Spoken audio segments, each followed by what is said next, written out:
Hugh raves over this freshman defensive stud, talks a little bit about the offensive identity, and how much is he really having to re-recruit the roster.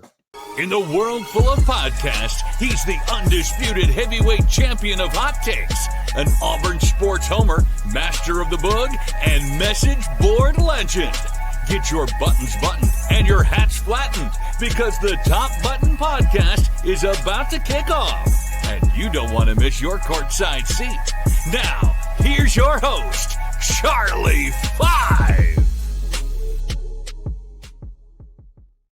Yes, sir. We're back. It's another episode of the Top Button Podcast. I'm your host, Kyle Rush, a.k.a. Charlie Five, and we're ready to get after it. Happy Tuesday. Ready to dive in, talk about this, obviously on Mondays, our Hugh's Media Day. He had it was a rather benign press conference. Not a lot of just outlandish things out there, but I think there was a couple of things that are intriguing, and a couple of things that confirm some things that I've talked about, that I've thought about, and just some fairly decent insight that we're going to discuss and play a couple of clips. But before we get started, we got to give a shout out to MyBookie.ag. Use coupon code NEXTROUND for a double up deposit bonus. Give them $100. They're going to give you another $100 back to play with, absolutely free, just by using the coupon code. You can live bet, you can parlay, teaser, however you like to bet. MyBookie's got it, in lines for days. Every single sport, every single team you can imagine, they got it. So definitely check them out, mybookie.ag. Hugh had to move his press conference back to 1 o'clock. I think they were going a little bit longer on meetings, obviously preparing for Texas A&M and all the problems that they're going to present, especially on the defensive side of the ball. And then, they're running quarterback. And I think that's one of the first topics of discussion. Marcel Reed, who's been a sort of a revelation for Texas A&M. As a true freshman, he's been able to move around. He's been a dynamic factor in the run game. He's been able to extend plays and all the different challenges that's brought to opposing defenses. Auburn's faced a lot of a good bit of those this year. Auburn's faced a good bit of mobile guys.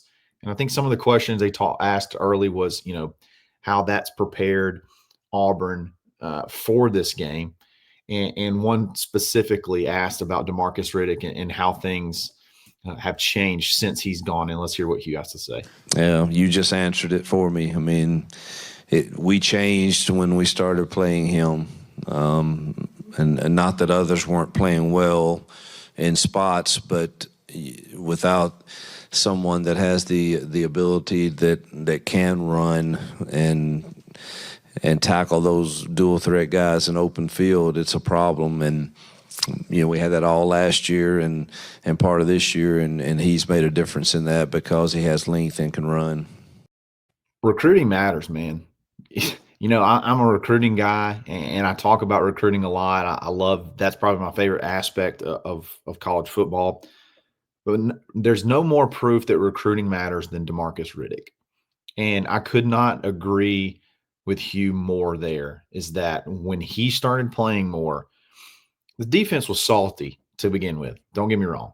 But when he started playing against Oklahoma, the defense really started to change and evolve into this much more, to me, more dynamic from a pass rushing standpoint, more dynamic from I think you're able to give different looks. You're able to be more multiple. You're able to be more confusing. You're able to contain better. So many things when he's on the field, it changes because of just what Hugh just said, speed and length.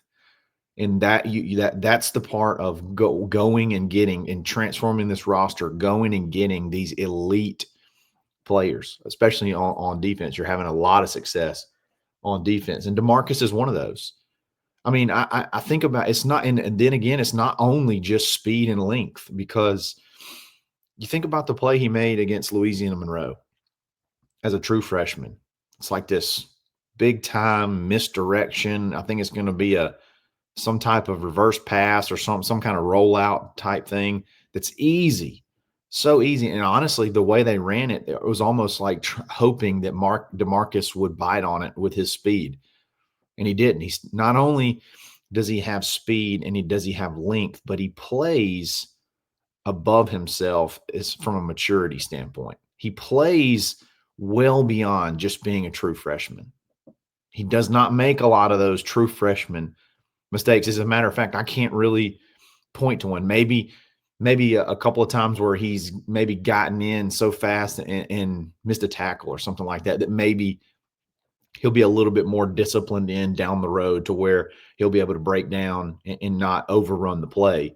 But that, gosh, I could probably count those scenarios on one hand. He has just been it's very rare to me to see, like, I'll take this. Let me try to rephrase this. I don't think it's rare for one player to change a defense. It's rare that I've seen at Auburn, like, you can put one guy. It's rare that I've seen it happen at Auburn that you can put one guy out on the field and it completely changes, like, the aspect of how a defense plays. Auburn has had good defenses, and maybe you got to go all the way back to, I mean, honestly, maybe especially on the defensive line, maybe like a Derek Brown. In other words, you got to know where that one guy is. and when you design your offense, when you design how you're going to attack, you got to know where that one guy is, because that one guy changes everything.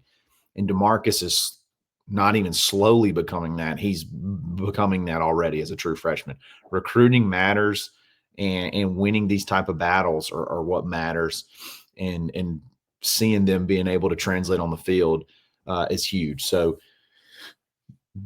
got to keep that guy no matter what. You got to keep that guy. And I don't think there's any risk. There's not a lot of risk there as far as him wanting to go elsewhere. His family loves Auburn. He loves Auburn, and he's showing how much he loves Auburn every single week, because he goes out there and gets after it. Switching gears, that's obviously the defense. Talk about offense a little bit.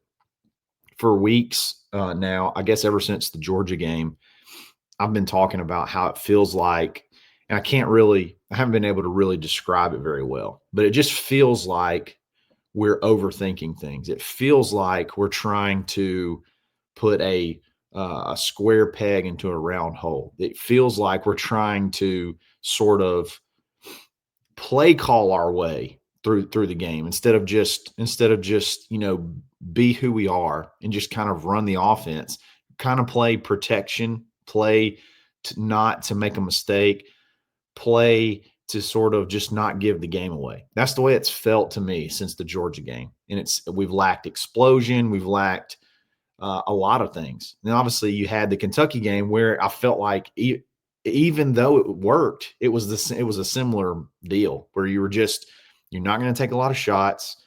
You're going to, pound the ball, run play action. And it just feels like this team doesn't have the makeup to be able to do that.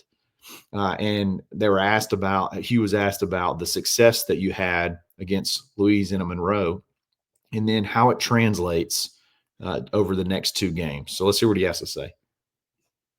The temptation when you're playing a really good defense like A&M is, man, we've got to figure out, we got to do a lot of things to try to keep them guessing on what kind of blocking scheme's coming, and then all of a sudden you're not playing with great confidence in what you're doing. And I think we've been guilty of that some this year, and I think our kids play a lot better when they feel comfortable that let's just go execute who we are.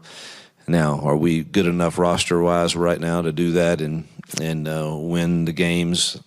I don't know, but I think that's probably the best chance and scenario for us to give our kids the chance to do it, and let's go see. So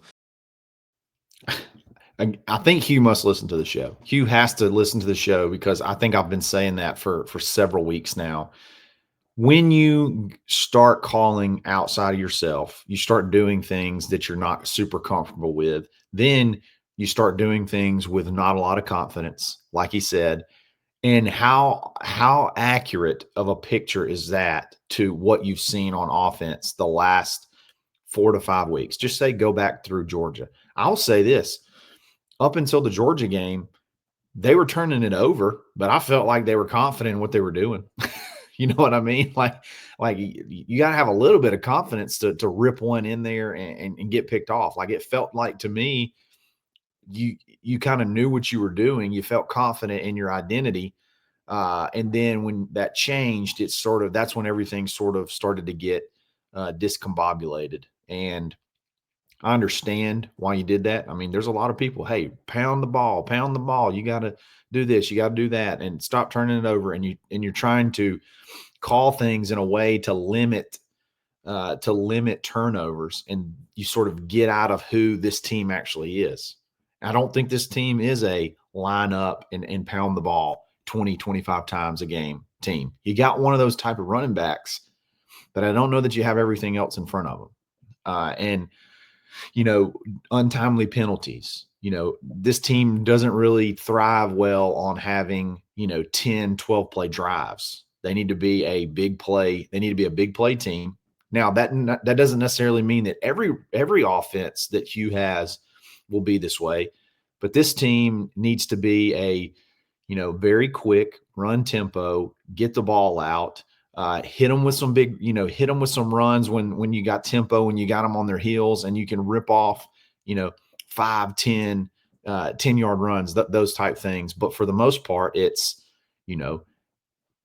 getting the ball out to your playmakers and not being afraid that you're trying to play call your way out of a turnover. I think that's been Auburn's Achilles heel. And Hugh basically mentioned, he said, we're kind of guilty of that.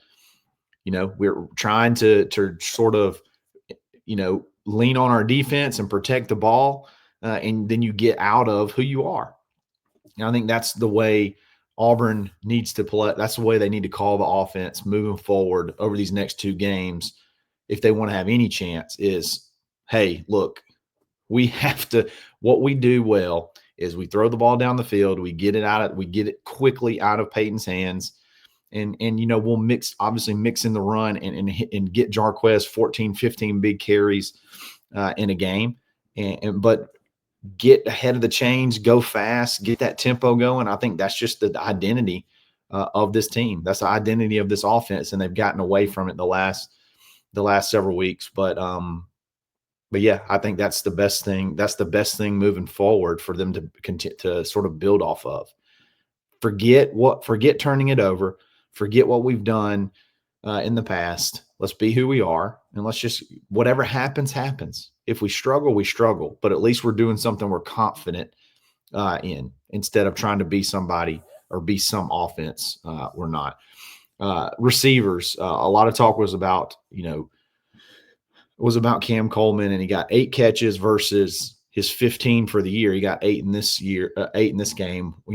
How do we get him more touches or this, that, and the other? And I like Hugh's answer here because he articulates it well, better than I could, because it's not as easy, especially when you're really working on short passing.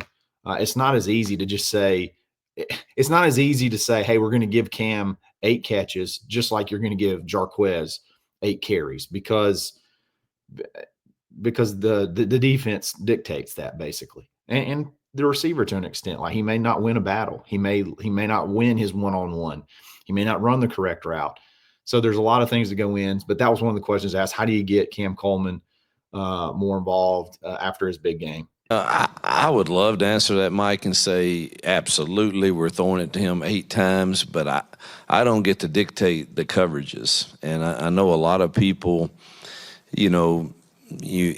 yes, we can design a play to take a shot to him, but it's really hard to design a play that you guarantee he's going to get a short route thrown to him, because I don't know, man. They might be in cover 2. They might be in, tight man. So it's really hard. It just happened that, early in the game Saturday, we had some RPO opportunities, and every one of them were kind of to him.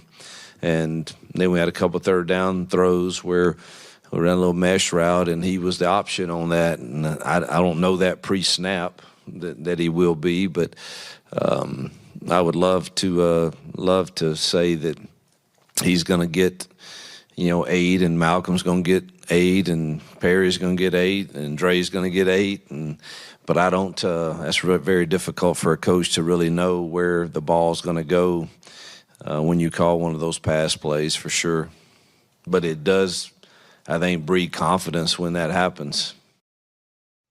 I mean, you got multiple receivers that you got to get the ball. It's just really tough to say or guarantee that, every single game that you're going to be able to get an adequate amount of targets to each one. Because again, what if they take Cam away? Like, what if they bracket Cam? What if they do different things? And like he said, it just so happened that they were giving Auburn a lot of those short, quick passes, and the reads were kind of going towards Cam's side each time. And I understand that there's offenses that can scheme open.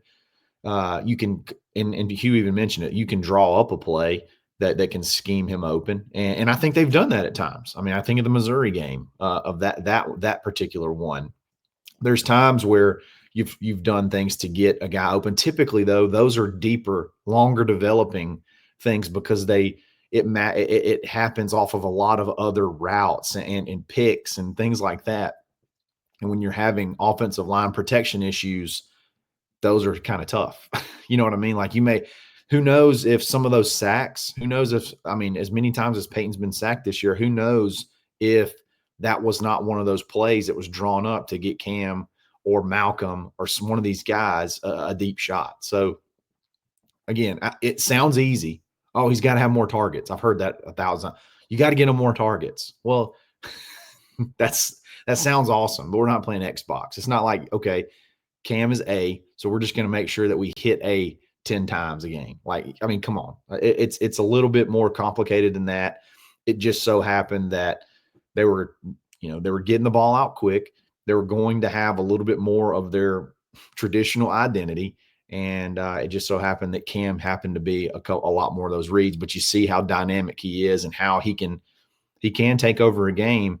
And I think a game like this is good because I think there's been some times where Cam's probably had some confidence issues. So this is one, especially, I mean, that one-handed catch. I mean, when you make a play like that, you just think you have to have the most supreme confidence that you can catch anything. You can run any route. You can do whatever.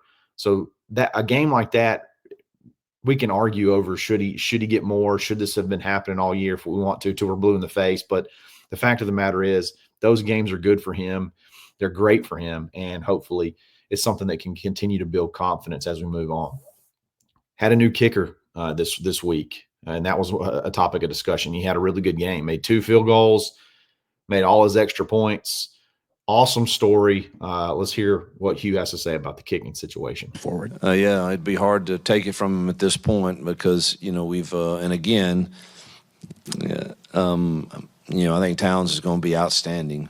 I think he's a young freshman, and all of our freshmen are making mistakes that are playing it, and kickers probably get more magnified than a DBs or defensive linemen. So I want to be sure everybody hears me loud and clear. I think his future is extremely bright. You don't get that type of leg strength often.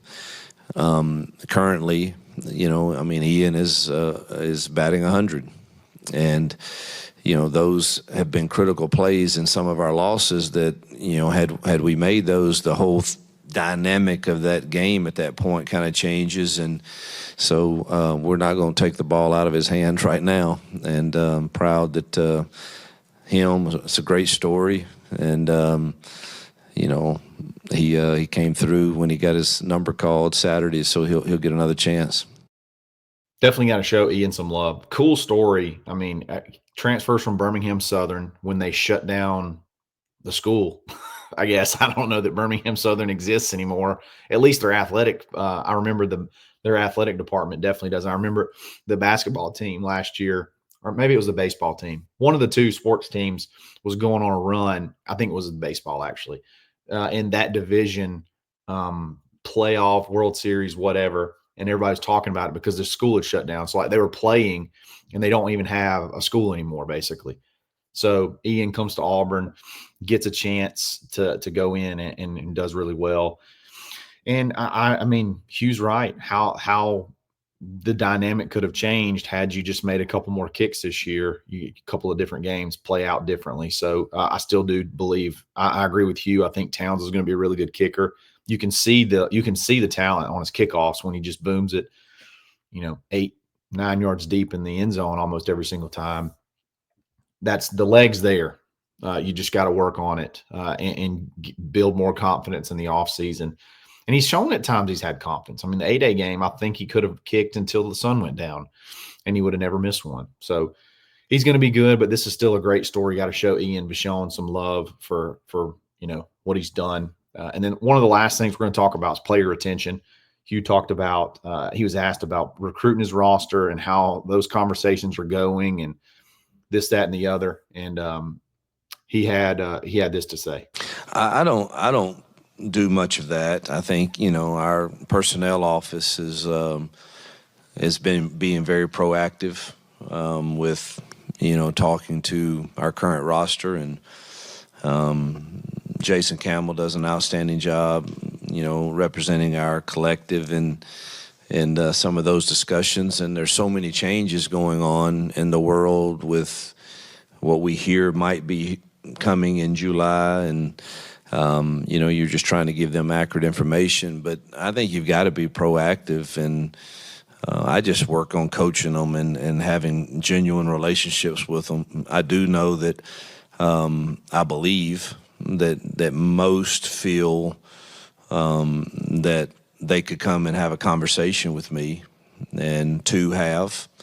And I say I'm gonna tell you the truth, and whether you like it or not, I'm fixing to shoot it straight to you. And but most of those have gone through our personnel office, and I like it that way, truthfully. And I want to just continue to work on having real, genuine, authentic relationships and being able to coach them and develop them.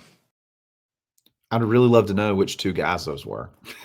He said he had two guys that have come and talked to him, but the most part, it's going through the player personnel staff, which they spent a ton of time and a ton of money on building this past offseason. That was one thing that was an emphasis, and you saw it with the hire of Will Redmond, and then couple that with On to Victory and Jason Campbell. I'm sure these conversations are happening or have happened, either through the players or through their representation. It's just the reality of today's game. Now, from a contributor standpoint, I've been asking around, doing all the kind of research that I can possibly do.